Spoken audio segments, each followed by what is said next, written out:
welcome to my talk. I don't have any technical debt. You will understand what that means by the end because a lot of you are not believing me. And don't worry, it's half clickbait, half a cop out. But I kind of want to know who I'm working with first. So, I want to know what kind of people are here, who I'm gonna upset. I can kind of tailor some jokes maybe. So, how many of you are Android developers? Oh God, thank God. Okay, how many of you are project managers? Yes. How many are engineering managers? And your engineering managers, how many of you do actual engineering still? Yeah, nice. Okay, good. This presentation is actually going to go over much better than I thought. I'm dressed as somebody who's been waiting to deal with his technical debt. I was gonna dress as a clown and say I was a project manager, but I didn't like being. I didn't want to be a Kelly. So I don't think I'm gonna upset most of you. Actually, I think we'll mostly be on the same page here. So let's get started then. So who am I? Um, I started my career thinking I hated software development in college. So I was an electrical engineer. When I taught myself Android later, I learned I did not hate programming. I just hate C++. I don't know why they teach that as a first language. It's insane. So, and I've been an Android developer for 9 years now, and I've just been winging it for 34 years. I also have a Compose multi-platform app that's only released on iPad. So I do technical things too. I'm not just a manager, but my main job these days is an Android dev and an engineering manager at a company called Stø. They make a product called Bank ID, which is the EID solution for Norway. So if you want to make a payment or schedule a doctor's appointment or sign a document, you're using Bank ID. And then I've also worked on a few different apps that have millions of users and technical dev teams with 10 plus developers. Right now, I manage 13 different mobile developers, Android and iOS, and I am lucky enough to still have a real job and spend about 50% of my time doing actual tech and 50% management. I've waged a war against Agile with a capital A, so I hope none of you are big on that. I don't really like the way textbooks do a lot of things about technical organizations, which is what a lot of this talk is going to be about. And this is a streaming app, a payment app, and then a EID and fintech app. So I work in fintech, which can be very businessy and regulated. So my point here is if I can make my teams work this way and make my company structured this way, it is possible to work this way in other places. So there's a whole lot of security, critical infrastructure, and this talk is not going to be full developer anarchy, but we're kind of go in that direction a little bit, and you'll see soon. So, have you all noticed that in the past few years, Android teams are faster than iOS teams? I'm not sure if that's universal, but when I started Android, it was always the iOS teams doing things first, and then Android would be playing catch up. In the last few years, we've been waiting for iOS a lot more, and I think the reason is because we've been thinking about architecture for a very long time, and iOS kind of just started thinking about architecture. So I think we were already prepared for all of these changes, and when we've moved into Compose and everything, we've been ready, and we've had much fewer issues doing things. I'm not going to go too deep into this, but my point is having a good technical foundation helps avoid this, what we will call technical debt. So it's worth mentioning that there are technical things you can do, but for the most part, I'm going to be talking about culture and just a few tech things. So if I'm going to be talking about technical debt, we need to get a definition of it because all technical debt talks start with talking about a definition. So let's give a definition. Technical debt is the implied cost of additional work in the future resulting from choosing an expedient solution over a more robust one. And half of you fell asleep halfway through that sentence. That is not how we communicate. That's not how we talk. So how are we supposed to talk about technical debt if we can't define it correctly? This is how a business person wants to talk about technical debt. And business people they're kind of useful sometimes. So what is technical debt in definitions we can understand? Technical debt is bad decisions. So it's when you do something you knew wasn't right, but someone was pushing you to do it. You had a deadline. So technical debt is bad decisions. Technical debt is the ability to move faster when your own code base becomes a blocker. And the main thing technical debt is, it's being afraid of your own code base. Like, it's the parts of your code that you say, don't touch that. If you touch that, it breaks. Like, you shouldn't have that kind of stuff in your code base. And I feel like there's an overarching rule that you can use for yourself to avoid a lot of these problems. And I tell everyone I work with, don't ruin future use day. Like, think about you 5 months from now when you're writing code. What are you going to think about the code you're writing? Like, if you only hate it a little bit, that's good, because you're going to hate it a little bit. If you don't hate it at all, it's probably still bad. But you should not, don't code yourself into a corner. So whenever you make any sort of code decision, think how you're going to see that decision a year from now. And if you still think this is probably going to be okay, good, keep going. If you think you're making a mistake already as you're writing it, try again, like take a little bit longer. And it is 2025. I'm not legally allowed to have a presentation without mentioning AI. So this is kind of an aside, but I just want to mention that they're a great tool, but they're stuck at the peak of Mount Stupid on the Dunning-Kruger graph. Like, they are very, very confident, very confident they're correct, but they're kind of dumb a lot. I'm not an AI hater. I use it very regularly.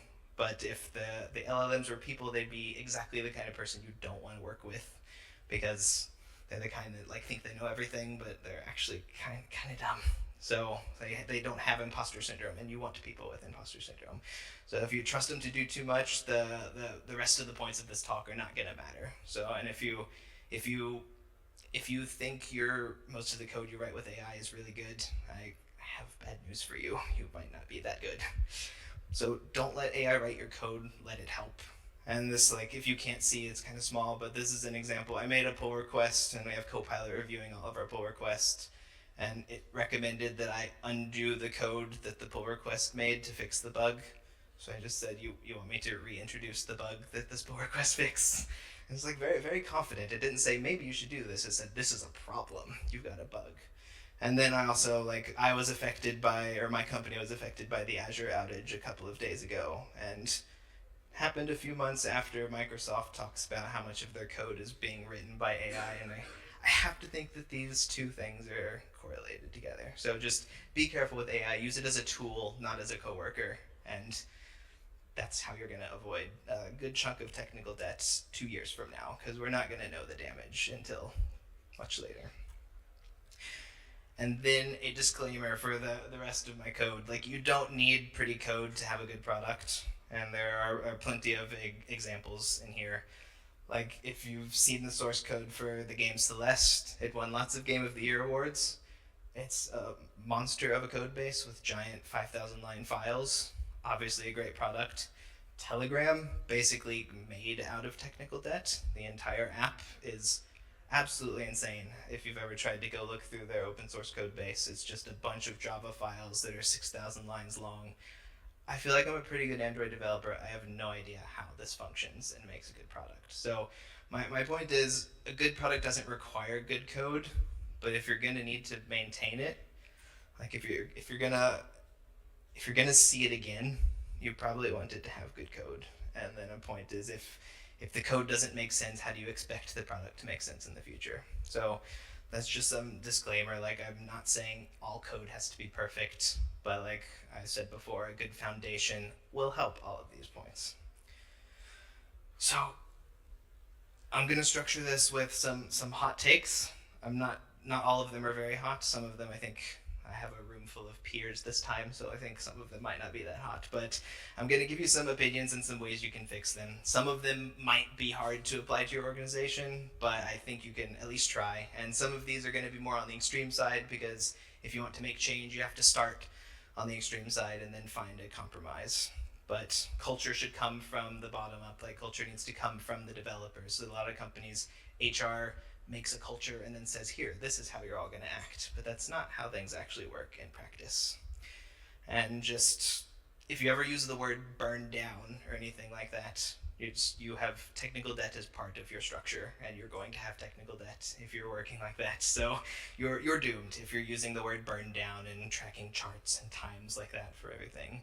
So most of these aren't technical problems because I do not think technical debt is a technical problem. It's a cultural and systematic problem. So there will be a little bit of tech, but most of this is just going to be how to change your team and your company, or how to work within your company, and how to change your mindset about how you look at technical debt.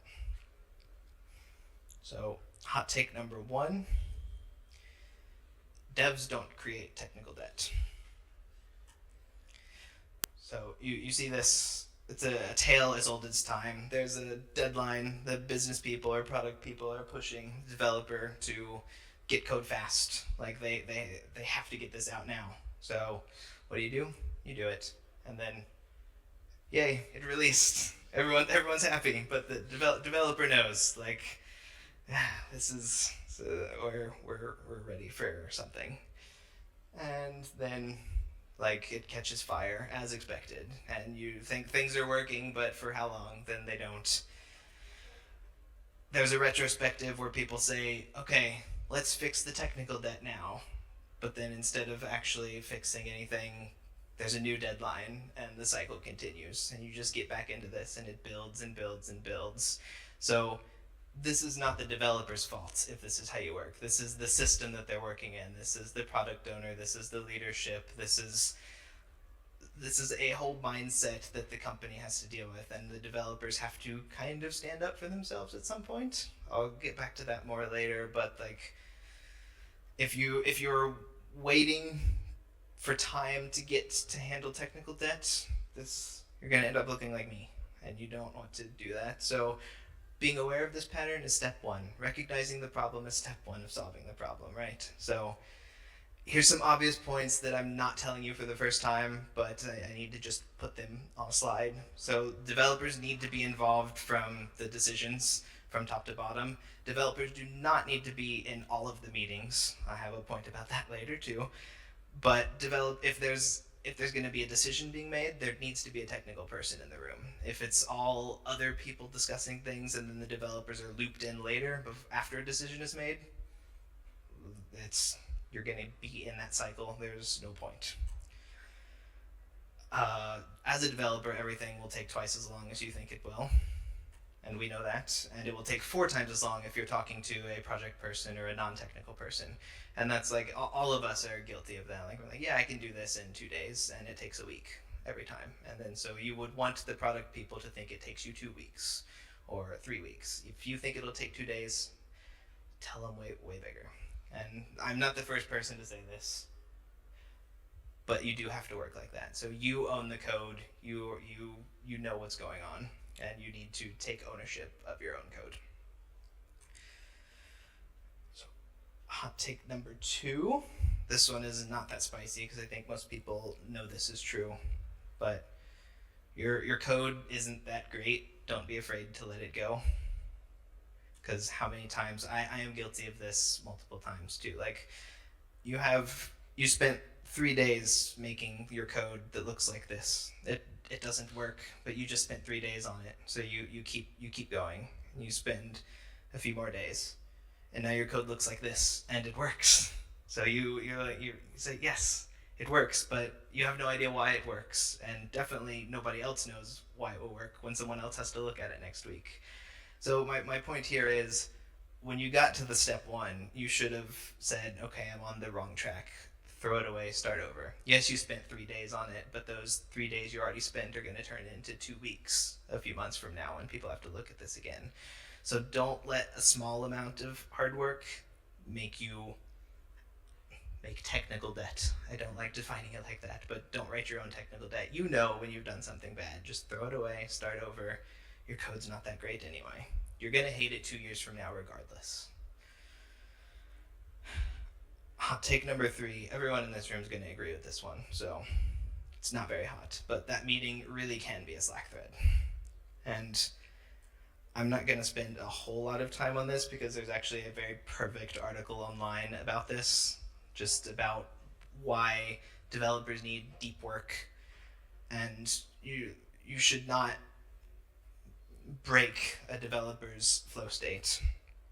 This is obviously not a real calendar, but this is kind of what my calendar looks like most days. Granted, I am an engineering manager, so I have to suffer through this, but most developers should not have to deal with this. Like, if you have a stand up that just lasts 15 minutes, that 15 minutes is not only 15 minutes, because that 15 minutes is the build up it takes before. Like, if you were already in something focused, and it's the 30 minutes after to get back into a new flow state. So then you've got that 15 minutes actually takes most of that hour. And then if you've got another meeting right after it, you never really get any time to work despite the gaps. So, like, a developer needs to be able to get into a flow state. That is where most of the productivity is going to come from. You need that deep work time. You need to have like uninterrupted work time, and that does not have to be at the expense of collaboration, because collaboration doesn't need to be scheduled. Like, developers can figure out when they need to collaborate and get on Slack and just say, hey, sometime today can we have a huddle? Like, it doesn't have to be a meeting that you anticipate and then you have to go down from. If it's more spontaneous, it actually can go quicker because you don't have all of that gaps around it. So just meeting culture is something you need to look at your company, and as a developer you need to fight for what good meeting culture is for a developer. And if you're in a leadership position, fight for your developers. Hot take number 4. This is one that I think is when I lose a lot of people, because this might be a me thing. But scope creep is a good thing. And before you raise your torches, there is a difference between product scope creep and developer scope creep. So product scope creep is usually bad. Like, that's when people are adding things for you to do. So adding more stuff to the product, like adding more features and stuff.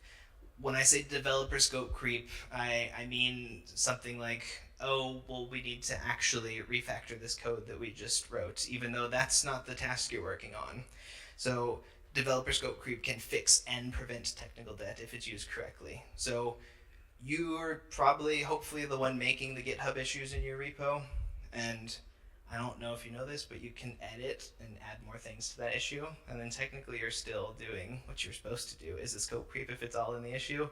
That's kind of what I'm getting at. I have an example where I did this, and it actually worked really well.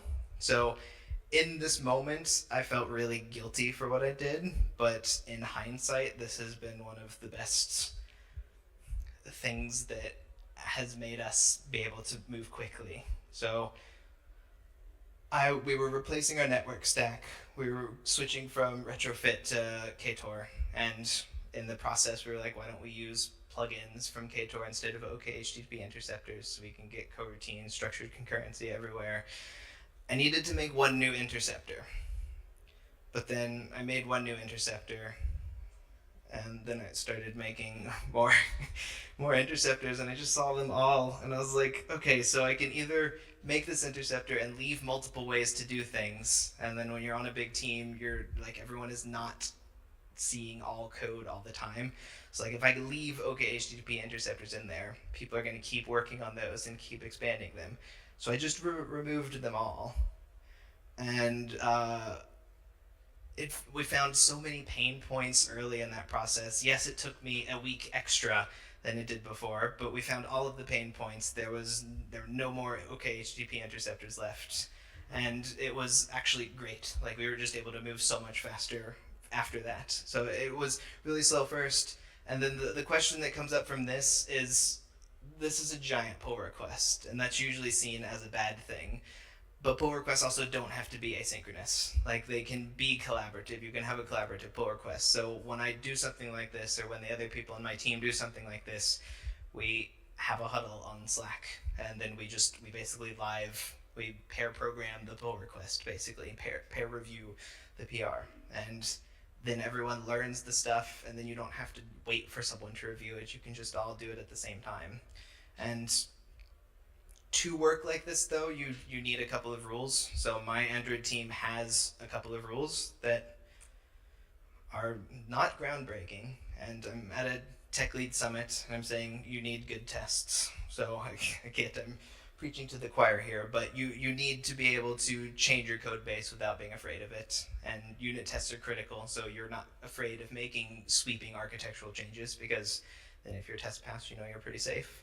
And then if you don't have full UI testing, screenshot tests are a very easy safety net to make sure you do not break your actual product, the product side of things. I'm not going to talk about screenshot tests. There's plenty of other talks at the conference about that. But the bigger one is, if you touch a file, you need to clean up the whole file, even if it's not part of your task. So that's this rule is the biggest one that we've done that's helped so many things. So like, you never just like it will sometimes you'll pull a thread and you'll end up making a pull request that's supposed to take 5 minutes. It'll take you 2 days, but then you end up with the code base in such a better spot. Like, we don't have any code that hasn't been touched within the last year because of this, because we know everything is actually connected, so we just fix it as we see it. And we've made that part of our team culture. So like, when we see a pull request that has just a one-line fix, like, enough of us know, go look at the whole file and just mention, hey, this is also broken in this file, or not broken, but this is the old way we did things. Can you just go ahead and update this in your pull request too? So we have scope creep as a feature in our team, and it's fantastic if you can do it right. You need to be disciplined, obviously. And then hot take number 5, and this is a good one for life in general. There's a caveat to this, obviously. Ask forgiveness, not permission. So sometimes as a technical person, you just need to do things, like, and people will usually appreciate the initiative. You're the developer. You need to do what you need to do. Nobody actually wants to make the decisions. So like, if you can just do it yourself, people will thank you. So don't ask people, inform them. You're the technical expert. You need to make the technical decisions. It might sound like a cop-out, but it really can be this easy. Like, this is actually a very effective thing it's kind of hard to do because it feels wrong, especially if you're in an organization with a very strict hierarchy. But it will work. I promise you this is going to work. It obviously requires some good judgment. You need to know where the line is. You don't need to compromise security, or don't compromise things. So you have to use good judgment, and don't take this too far, because obviously you can really mess things up if you take this too far. But there's a balance to be had, and if you need to test your limits, you might just have to do it. And you can do it by starting to manage expectations. So if you ask a product person, like, you find a bug while you're working, you ask them, do you want me to fix this? Like, what are they going to do? They're going to say, well, actually, how does this affect the timeline? And then they're going to start asking more questions, and they're going to realize, oh wait, this feature's actually wrong. And then things are going to change, and it spirals out of control. When really, what you could have done, you could just say, hey, I fixed this. And then no one asks questions. The product owner's like, oh great, you're such an awesome developer. And then, because it was a technical problem, and it doesn't need to turn into a product problem. If it's going to actually be a product problem, it can be dealt with later in the appropriate way. Because asking things that other people don't know about, like, if it's a technical thing, if it's a refactor, never ask, should I refactor this? Just refactor it. Don't ask. Like, just do it. Because no one's ever going to say, yeah, sure, you can take a couple extra days to refactor it, because that's not how they work. And then these are a bunch of business people. You can tell them, we have a lot of technical debt, so we're going to need more time. Deadlines are going to slip. And then you can see they're all sad. It's raining inside. They still have champagne because they are still business people. So what you could say instead, we're almost there, but we have a few things to do. And then if you just take a few more days to do what you need to do, you don't use this big scary word technical debt, because people really don't like that word. It's scary to them. And then you don't really have technical debt. So the whole purpose of this, technical debt's not even real. It's not a real thing. And the more we talk about it as if it is a thing you do after you make things work, that's giving it more power.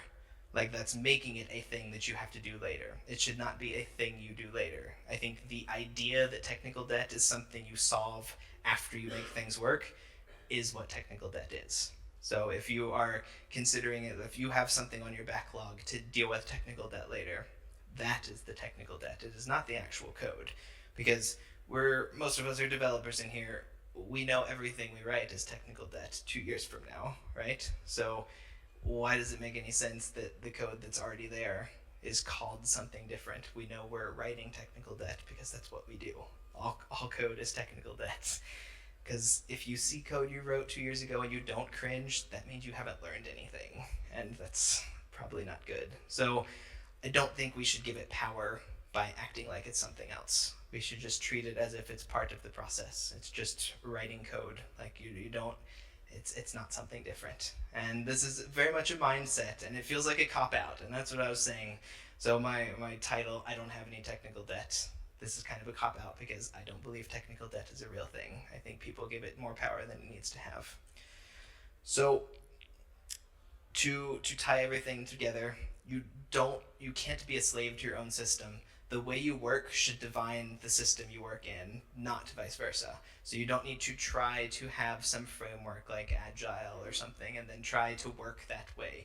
You need to figure out on your team or your organization how you work best and then make that your system. Like I and my team have coined something called chaos-driven development. It is not actually chaos, but it's just we don't have a structure and like rigid rules and everything. We just do the things that need to be done and we do them the right way. And is that fast or is it slow? It depends on the thing, but we do what we need to do because we're the developers. We know what the task is, which goes into you need to own your code. Most of you are in the code owners file in your GitHub repo, so you should act like code owners. Like if you should be making the technical decisions and you should not be afraid of your code base. You need to own it. If you feel like you can change all of your code, don't need to be afraid. And then a very important one, if you are in a leadership position, you need to empower your developers. They're not the bottom of some hierarchy, they're the foundation. Nothing gets done without developers. Like just imagine a situation where the developers just say, no, we're not gonna do a thing. That thing doesn't get done.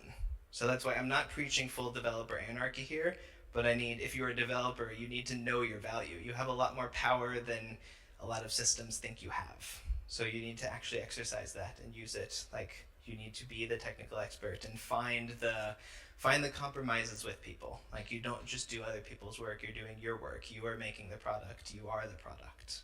So don't think you're at the bottom of some hierarchy, and then if you are in a technical lead or a leadership position, you need to empower that mindset and make sure people feel that way, make sure they feel important, and make sure they know that they can stand up to this kind of stuff that causes problems.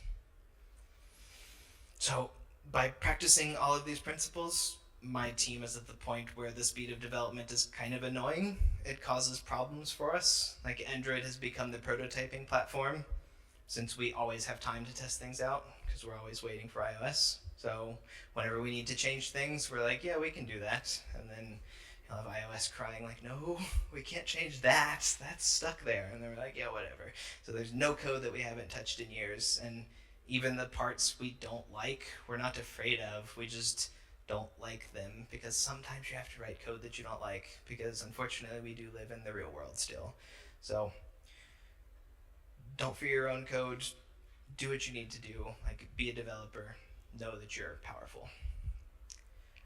This is DerpDroid, by the way. This is our Android mascot. We think it perfectly embodies how Android development feels. Like, he looks very cute and happy, but then he's also kind of derpy because you're gonna write code and then you're gonna think you know what you're doing, and then you have to worry about intent flags or something, and then you realize, oh, actually I have no idea what I'm doing, or you have key store problems. So it's just a constant up and down. And if you would like DerpDroid Slack emojis, we have a bunch of them with him on fire or party DerpDroid. So just hit me up somewhere and I can give you a zip if you want DerpDroid to live in your app. He's in a lot of Easter eggs and a lot of Norwegian apps actually too. Like he's hidden around, and we really like him because He represents us. A little bit derpy, but adorable. So this is the time that you can tell me why my ideas are wrong, or ask me if you have a hypothetical. It doesn't have to be your actual organization. It can be a hypothetical. Ask me, how would you solve something? Yeah? Oh, microphone. Like what you're saying hits 99% for us. It's yeah, it's very recognizable. But the product business people, they always want to know what you're doing. Yeah. For sure. Like they want to micromanage maybe you. They want to control you, like what you're doing. They ask you question, why are you working on this task, not another one? And this kind of stuff. So the question is how you communicate with them, how you can explain them to the business and product that actually developers, they need some freedom, they need some space. Yeah, and that's I have dealt with this too, and it's hit or miss, but you over time you can kind of learn how to speak their language, and like if you just talk about like phrase what you're doing as a business case. Like if I'm fixing this right now because we saw a potential business case down the line where we want to be able to add this feature faster, and it's like a month from now we will be very thankful that we spent an extra 2 days here.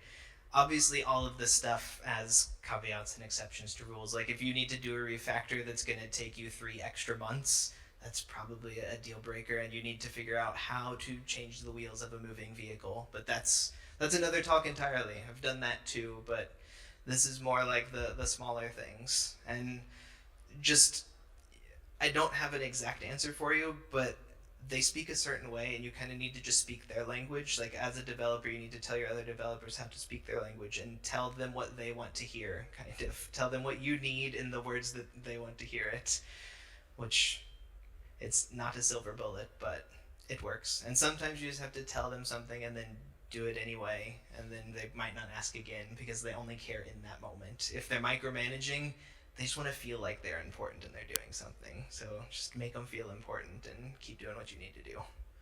Spare them, don't tell them the whole truth.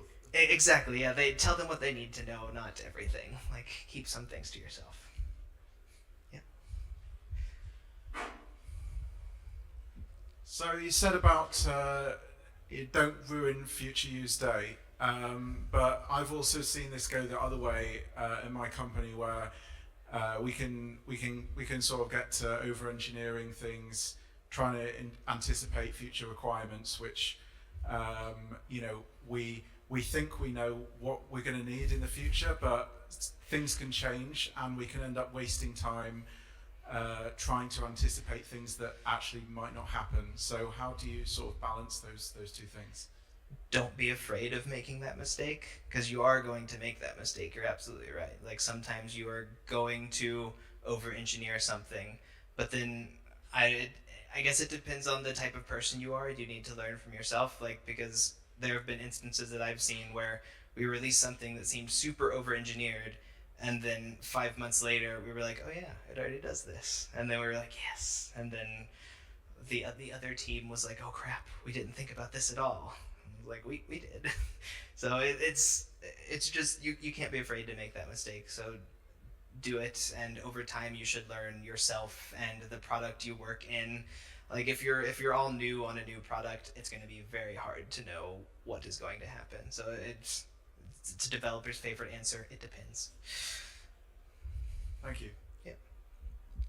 Yeah, so really interesting, and I love the idea about fix the whole file when you're there anyway.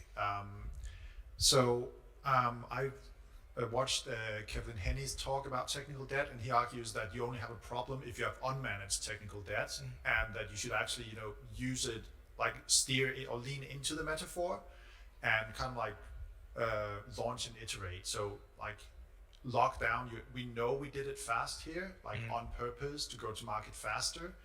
And then have that conversation with the product people as well. So kind of like let them take ownership of those, deadline decisions. Like, okay, we can do it faster, but then we need a contract around, okay, we will need to clean this up if it becomes a popular feature, and we need to iterate on it later on. Obviously not what you're arguing. You're saying like, don't go there in the first place, but What do you think about that? It kind of goes into one of the points I made earlier, that like you have to, developers need to be involved through all the discussion. So if you are involved in that discussion early and the product people know that, like, get it in writing, take a screenshot of the Slack post, and then when they come back later and say, oh no, we don't have time, you can be like, well, you said. And then the important point there is you have to stick to your guns. You have to be like, absolutely not, we cannot change this more until we fix the problems that we said we had to.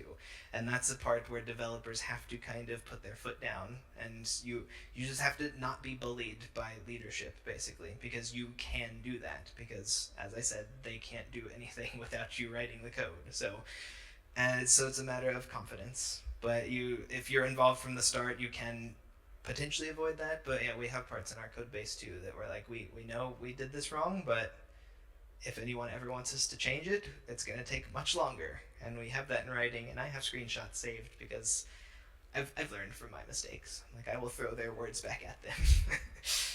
Okay, so that maybe also answers the question about how to talk to management about this. Yeah. If you talk early, and then you can tell them, well, we actually already did talk about this, because they're going to bring it up as if it's something new, and it's probably not. Yep. Hi, thank you very much. Just wondering, like, what your thought is on like team size, team diversity in this project. Like one of the projects that I work on, it has like 35 Android developers. There's 90 PRs merging per week. Yeah. Like if everyone fixes the entire file when they make one change, you're gonna have endless merge conflicts, endless chaos. It very much depends on your team structure too, because if you're on product teams or something, that's probably not a problem. If you've structured your code where you have the foundational stuff in separate modules than the domain stuff, then people are probably mostly touching domain stuff, and hopefully you have a team touching foundational stuff separately. But you can come into that if you've got a big team. Like, we've only got 6 Android developers and 6 iOS, so it's a relatively small team. But I have worked on a project with 15 Android and 15 iOS, and it's much harder if you're all actually touching the same code.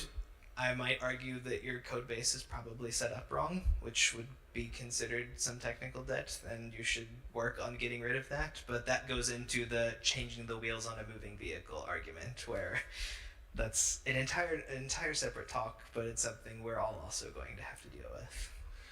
And like, I guess another part, like the difference between like junior devs and senior devs, like you had a bunch of things, like you just have to trust your gut, and I guess like the gut feeling of, depending on your experience, is very different. Yeah, you as the senior dev, like a junior dev is not going to have a good gut, obviously. So you as the senior needs to make sure that their gut develops properly. You have to develop their gut. I feel like this metaphor is it's getting too extended. But yeah, like that's like, obviously this talk is geared towards the leaders and the technical responsible people. Like, if you've got juniors doing stuff, juniors should not necessarily do the ask forgiveness, not permission thing. Like, there is some nuance there, like, for sure. I think I'm out of time, but if you want to talk, you can come up to me separately. So, thank you very much for listening.